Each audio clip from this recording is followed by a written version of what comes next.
છે આપણું ટાટા હોસ્પિટલ। આ હોસ્પિટલની અંદર મારા મિસિસ, મારા ધર્મપત્ની ને સતત કન્ટિન્યુઅસ 3 દિવસથી લઈ આવું ટ્રીટમેન્ટ માટે।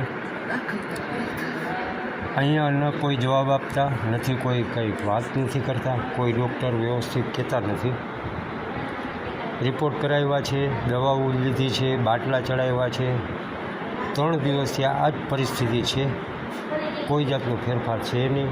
એડમિટ કરવાનું કહેતું કે અહીંયા એડમિટ થાય નહીં, તમારાને જામનગર, રાજકોટ લઈ જવા પડે। તો આપણે આ ગામની અંદર આવું સરસ મજાનું હોસ્પિટલ હોવા છતાં જો માણસને ટ્રીટમેન્ટ ના મળે તો આ હોસ્પિટલનું કામ શું છે? અત્યારે લેબોરેટરી રિપોર્ટના 1340 રૂપિયા, 700 રૂપિયાની દવા, કેસના અલગ, આ બધું થઈને અત્યારે 2-2.5 હજાર રૂપિયાનો ખર્ચો મેં કરી નાખ્યો છે।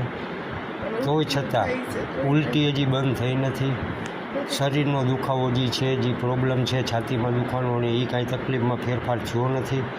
અને અત્યારે હાલમાં અમને એવું કહી દીધું કે તમે જામનગર અથવા રાજકોટ વયા જાઓ।